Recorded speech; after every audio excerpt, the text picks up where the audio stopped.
Bonjour à tous. Avez-vous tendance à ruminer, à faire ce que j'appelle votre cinéma mental, votre cinéma intérieur? Et aussi, est-ce que, ce cinéma, cette conversation, ce discours intérieur, est-ce qu'il peut s'enclencher vraiment pour un rien?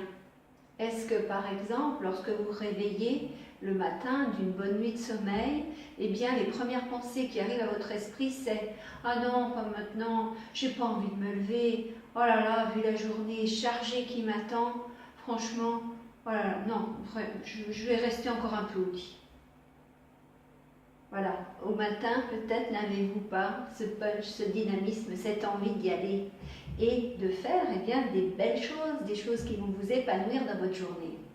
Et si, plutôt que d'être enthousiaste à l'idée de vous lever, vous avez cette voix intérieure qui a commencé à vous parler pour vous dissuader de vous lever en vous disant « ça vaut pas le coup, tu vas avoir une journée de merde, etc. » je vous le dis tout de suite, cette voix intérieure, ce n'est pas vous, c'est votre ego, c'est ce qu'on peut aussi appeler votre saboteur. Et pour certains d'entre vous, ce saboteur, il vous parle toute la journée. C'est-à-dire que dès que vous voyez quelqu'un, hop, ça va se mettre en route, vous allez critiquer la personne en question, vous la trouvez belle, en tout cas il va y avoir un jugement, il va y avoir quelque chose qui va tout de suite arriver à votre esprit, quelque chose qui n'apporte pas grand-chose en plus. Ou alors ça va, dès qu'il vous arrive une petite bricole, je ne sais pas moi, vous perdez vos clés et hop, ça y est, il y a le scénario catastrophe qui commence à se mettre en place dans votre esprit. Tout ça, c'est votre saboteur, votre ego qui le met en place. Et souvent, ça n'a qu'un but, c'est de vous foutre les jetons, de vous faire peur, de vous déstabiliser et de ramener l'attention sur cet ego, donc sur vous, votre petit vous. Et du coup, votre saboteur, il vous empêche beaucoup de vivre le moment présent, de vivre en conscience ce que la vie vous apporte. Parce que quand vous êtes dans votre mental en train de penser à je ne sais quoi, à vous dire cette personne-là, tiens, elle est grosse, elle est peut-être enceinte, ou je ne sais pas, des trucs vraiment sans intérêt, mais pendant que vous êtes en train de penser à ça, vous n'êtes pas en train de penser à des belles choses, à des choses positives, à des choses qui pourraient vous faire avancer dans la vie. Parce qu'évidemment, ce n'est que lorsque ce discours intérieur stérile s'arrête, qu'enfin, des pensées peuvent arriver, des pensées qui seront utiles, qui seront efficaces et qui vous permettront de gérer un problème de façon pragmatique et efficace. Et quand votre saboteur aura disparu, vous vivrez en conscience. Vous serez là, vous serez incarné dans l'ici et maintenant.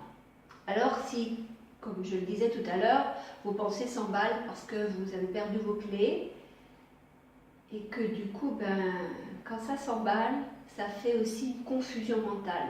Et du coup, vous vous rappelez absolument plus de ce qui s'est passé, à quel moment vous aviez vos clés, à quel moment vous les aviez plus, etc.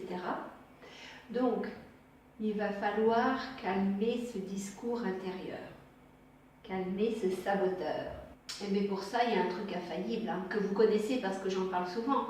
C'est tout simplement de focaliser votre attention sur votre corps ou sur votre respiration. Parce que corps et respiration sont dans le moment présent.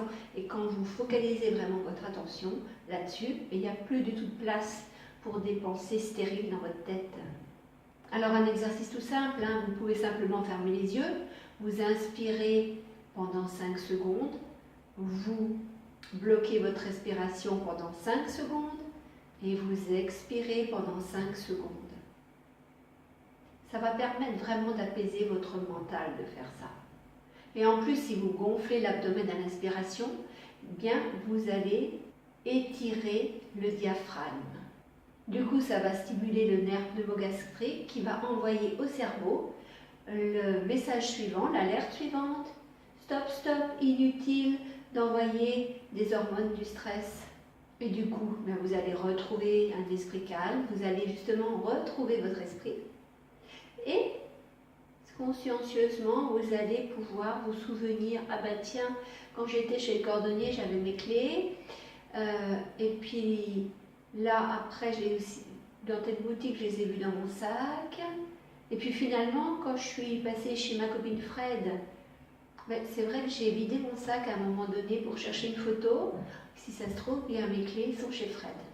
Voilà, de façon pragmatique, vous avez finalement fait remonter à la surface de votre esprit, à la surface de votre conscience, des souvenirs précis qui vous permettent d'échafauder l'hypothèse que vos clés sont chez votre ami.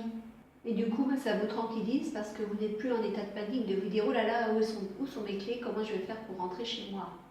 Si on reprend aussi l'exemple de tout à l'heure qui partait du fait qu'au moment de votre réveil, il y a tout de suite des pensées qui vous assaillent et qui vous mettent mal à l'aise et vous intiment l'ordre finalement de ne pas vous lever. Et là aussi, vous pouvez faire un exercice super simple, c'est-à-dire que vous restez allongé dans votre lit, vous êtes sur le dos, vous faites attention que votre tête soit bien dans l'alignement de la colonne vertébrale, vous posez même vos mains le long du corps, paume ouverte vers le ciel. Et puis là, pareil, vous ressentez ce qui se passe dans votre corps, vous ressentez aussi le flux et le reflux de la respiration qui est en train de se faire. Quand je dis ressentir, vous sentez l'air qui passe dans vos narines, vous pouvez l'imaginer et ressentir l'air qui arrive jusqu'à vos poumons, et ensuite l'air qui va ressortir des poumons, ressortir par la trachée et ressortir par vos narines. Si vous focalisez votre attention là-dessus, ça va chasser votre saboteur, il va arrêter de vous faire avoir des pensées désagréables et contre-productives. Et du coup, une fois que vous avez terminé l'exercice, c'est pas la peine de le faire pendant des heures, quelques minutes suffisent, mais après ça, votre tête sera vidée des pensées de votre saboteur, et du coup, ça laissera la place pour des pensées positives et des pensées qui vont être tout simplement, par exemple, tiens, j'organise aujourd'hui ma journée de telle façon, j'ai tel rendez-vous, j'ai ceci, cela à faire, et vous attaquez du coup la journée en vous levant du bon pied et en étant enthousiaste surtout. Donc même au cours de votre journée, faites en sorte que ce soit des pensées libérées de votre ego qui jaillissent dans votre esprit. Bien sûr, dites-moi dans les commentaires ce qui se passe pour vous lorsque vous appliquez les exercices dont je viens de vous parler. Je vous invite à aimer ma page YouTube, à visiter le blog des audacieux, http://www.motivationpositive.com. Bien sûr, allez liker, aimer ma page Facebook Motivation Positive. Et puis, comme d'habitude, je vous dis, prenez soin de vous et je vous salue. Au revoir.